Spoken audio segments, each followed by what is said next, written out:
নমস্কার, সাবনাভিক নিউজ নেটওয়ার্কে স্বাগত। আর এই মুহূর্তে যে খবরের দিকে নজর দেব, বাগদায় আক্রান্ত সাবনাভিক নিউজ। উপনির্বাচনকে কেন্দ্র করে রণক্ষেত্র চেহারা নিল বাগদা। ভোট চলাকালীন 187 এবং 188 বুথ জ্যাম করার খবর পেতেই ঘটনাস্থলে হাজির হন বাগদা বিধানসভা উপনির্বাচনের বিজেপি প্রার্থী বিনয় কুমার বিশ্বাস। ততক্ষণে বুথের মধ্যে পঞ্চায়েতের সদস্যদের সহযোগিতায় চলছে দেদার ছাপ্পা। ক্যামেরায় ধরা পড়েছে সেই ছবি। এরপরেই বুথের মধ্যে ঢুকে পড়ে গ্রামের লোকজন চড়াও হন বিজেপি প্রার্থী সহ সাংবাদিকদের ওপর। সেই ছবি ধরা পড়েছে আমাদের ক্যামেরায়।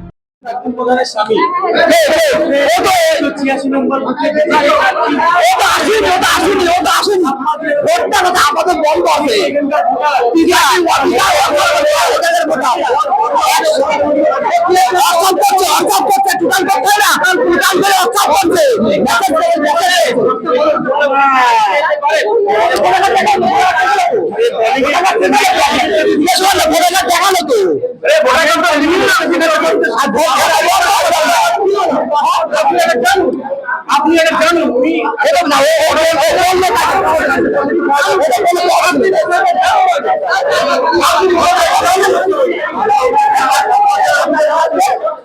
হচ্ছে আপনি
আপনি কোথায় ভোট দেবেন?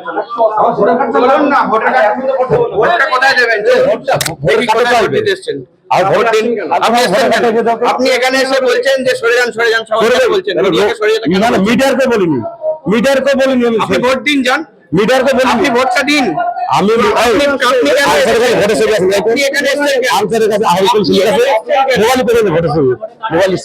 আপনি এখানে এসেছেন কেন? ভোট দিতে এসেছেন।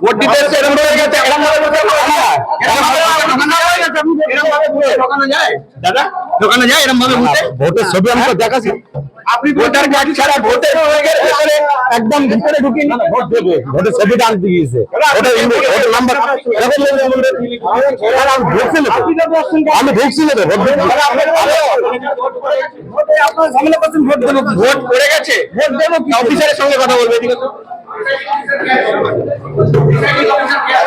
ওনারা কে? ইনি কে? উনি এখানে বসেছিলেন কেন? উনি বসেছিলেন কেন? বসেননি। তাহলে কে? উনি কে? উনি হয়তো ভোটার, হয়তো আমি তো জানি না। আপনি জানেন না কিভাবে? আপনার বুথে ঢুকে লোক দাঁড়িয়ে আছে, আপনি জানেন না কেন? নিয়ে ঢুকছে, ওনাকে নিয়ে ঢুকছে, আপনি আমরা আপনি জানেন না কেন? আপনি জানেন না কেন? তার বিরুদ্ধে ছাপ্পা অভিযোগ আগের বুথে 143 নম্বর বুথ।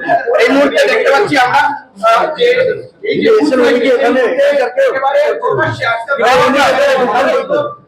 আমি তো দেখিনি না, নাম আপনার নিশ্চয়ই তাই। এখানে ঠিকঠাক হচ্ছে ভোট দিয়ে ছাপ্পা হচ্ছে না, তাহলে উনি তো বইরা বলছেন আমি তো চিনি না ওনাকে, ভোট দেওয়ার পর কতক্ষণ ছিল আমি দেখিনি। দেখেন না ভোট ছিলেন এত এখানে ছিলেন পরিস্থিতি নিয়ন্ত্রণে আনতে কেন্দ্রীয় বাহিনী বুথ থেকে বিজেপি প্রার্থীকে বেরিয়ে যেতে সহযোগিতা করার সময় আচমকা বিজেপি প্রার্থীর ওপর আক্রমণ চালায় ঘটনাস্থলে থাকা উত্তেজিত জনতা। সেই সঙ্গে আক্রান্ত হয় উপস্থিত সাংবাদিক সহ সাব নাবিক নিউজের প্রতিনিধি শান্তনু বিশ্বাস। এইটা ধরো ব্যাপারটা কি আপনার মেন অভিযোগটা কি? আমার মেইন অভিযোগ ছিল আমার মেইন অভিযোগ এখানে চাপা চলছিল আমাদের যে এজেন্ট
হ্যাঁ হ্যাঁ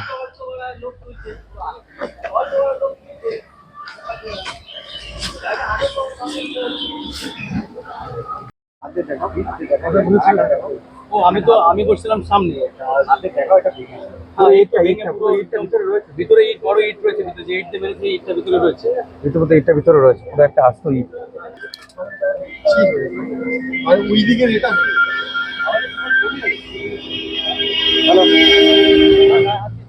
তৃণমূল আশ্রিত দুষ্কৃতীরা এই ঘটনা ঘটিয়েছে বলে অভিযোগ।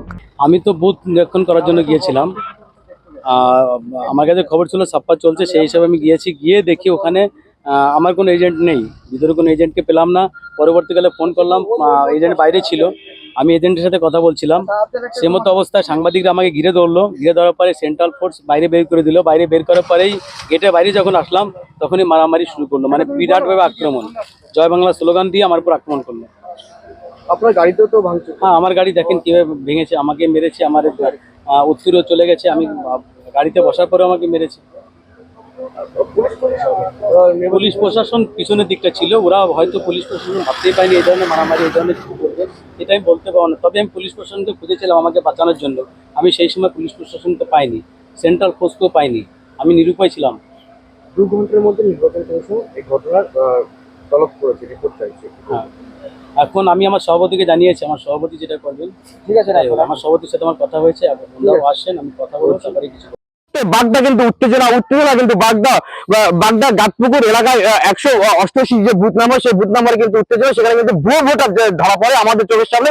সে কিন্তু ভোট দেওয়ার পরে কিন্তু সে আবার ভোট দিয়ে যায়। তখনই কিন্তু আমাদের একদম ধরা পড়ে। সেই জায়গায় দাঁড়িয়ে যখন তার সাথে কথা বলতে তখন কিন্তু উত্তেজিত জনতা প্রার্থীকে তারা মারধর করে, প্রার্থীর গাড়ি ভাঙচুর করে এবং আমাদের যে গাড়ি সেই গাড়িও কিন্তু ভাঙচুর করে। এই যে সেই গাড়ি ভাঙচুর করে আমাদের উপর আক্রান্ত, আমাদের উপর হামলা চায় এবং বাঁচার তাগিদে কিন্তু সেই জায়গা ছেড়ে আমরা কিন্তু একটি ফাঁকা জায়গায় দাঁড়িয়ে আছি। এই মুহূর্তে কিন্তু বাগদা কিন্তু উত্তেজনা, যে জায়গায় দাঁড়িয়ে কিন্তু বিজেপি প্রার্থী তাকে কিন্তু মারধর করা হয় এবং সাংবাদিকদের উপরে কিন্তু মারধর করা হয়। বাগদা থেকে শান্তনু বিশ্বাস, 7 নিউজ। সমস্ত খবরের আপডেট পেতে লাইক করে সাবস্ক্রাইব করুন 7 নিউজ। সেই সঙ্গে বেল বাটন প্রেস করতে ভুলবেন না। আপনাদের একটা সাবস্ক্রিপশন আমাদের কাছে অত্যন্ত মূল্যবান। জয় হিন্দ।